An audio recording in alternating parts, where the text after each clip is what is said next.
અમદાવાદના વસ્ત્રાલ વિસ્તારમાં થયેલી બબાલના ઘેરા પ્રત્યાઘાત પડ્યા. પોલીસે તો કાર્યવાહી કરી જ, સાથે સાથે તંત્રએ પણ કાર્યવાહી કરી છે. અમદાવાદના વસ્ત્રાલ વિસ્તારમાં અસામાજિક તત્વો બેફામ બન્યા હતા. જાહેરમાં તોડફોડ કરી રસ્તા પરથી પસાર થતા લોકોને માર માર્યો. આ મામલે અમદાવાદ પોલીસ દ્વારા આરોપીઓને ઝડપી પાડવામાં આવ્યા હતા, જે અંતર્ગત પોલીસે તો તેમનું કામ કર્યું જ છે, પરંતુ અમદાવાદ મહાનગરપાલિકા દ્વારા પણ આ મામલે કાર્યવાહી કરવામાં આવી અને જે આરોપીઓ દ્વારા ગેરકાયદેસરના બાંધકામ હતા તે તોડી પાડવામાં આવ્યા છે. આરોપીઓ દ્વારા ગેરકાયદેસર જે મકાન બાંધવામાં આવ્યા હોય અને એમના મકાનો ગેરકાયદેસર હોય તેને એએમસી દ્વારા તોડી પાડવાની કામગીરી કરવામાં આવી છે. એએમસી દ્વારા જ્યારે આ ગેરકાયદેસર બાંધકામ તોડવાની કામગીરી કરવામાં આવી રહી હતી, આ દરમિયાન અમદાવાદ શહેર પોલીસ કમિશનર અને પોલીસના ઉચ્ચ અધિકારીઓ પણ સ્થળ પર હાજર રહ્યા. તમામની ઉપસ્થિતિમાં અમદાવાદ મહાનગરપાલિકા દ્વારા આરોપીઓ દ્વારા ઊભા કરવામાં આવેલા ગેરકાયદેસર બાંધકામને તોડી પાડવામાં આવ્યા છે. એટલે કે તેઓના જે મકાન છે તે ગેરકાયદેસર હોય તેના પર તંત્રનું બુલડોઝર ફરી વળ્યું. જોકે આ કામગીરી જે કરવામાં આવી પોલીસ અને તંત્ર બંને દ્વારા, જેનાથી આસપાસના લોકોમાં ખુશીનો માહોલ જોવા મળ્યો.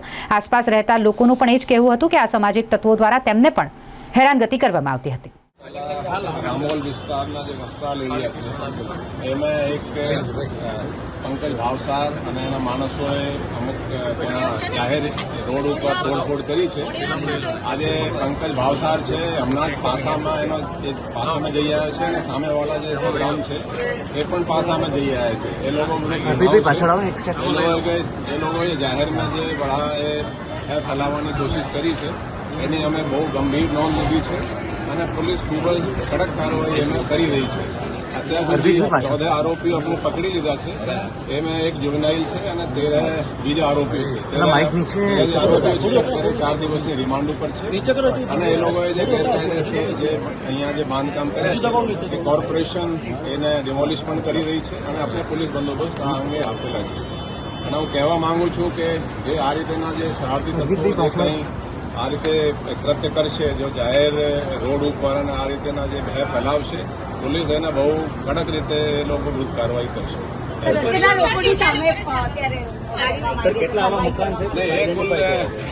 પૈકી 7 જે આરોપીઓ છે એના પ્રોપર્ટી કોર્પોરેશન તરફથી આઈડેન્ટિફાઈ થઈ છે જે બાંધકામ ગેરકાયદેસર છે. એ લોકો વિરુદ્ધ 7 જે છે એ લોકો વિરુદ્ધ કોર્પોરેશન તરફથી કાર્યવાહી આ તોડની જે ગેરકાયદેસર બાંધકામ છે કરવામાં આવી રહી છે. એ તો એ જે છે બધા જે આપણે આરોપીઓ પકડ્યા છે એ બધા સીસીટીવી અને પુરાવા આધારે પકડ્યા છે અને ભવિષ્યમાં પણ કોઈ એવા કૃત્ય કરશે તો પોલીસ કડક કાર્યવાહી. રોડ ઉપર તોડફોડ કરી છે. આજે પંકજ ભાવસાર છે હમણાં જ પાસામાં એનો પાસામાં જઈ આવ્યો છે અને સામેવાળા જે સંગ્રામ છે એ પણ પાસામાં જઈ આવ્યા છે. એ લોકો વિરુદ્ધ ગુનાઓ છે. એ લોકોએ જાહેરમાં જે બળા એ ફેલાવવાની કોશિશ કરી છે એની અમે બહુ ગંભીર નોંધ લીધી છે અને પોલીસ ખૂબ જ કડક કાર્યવાહી એમાં કરી રહી છે. અત્યાર સુધી 14 આરોપીઓ આપણે પકડી લીધા છે.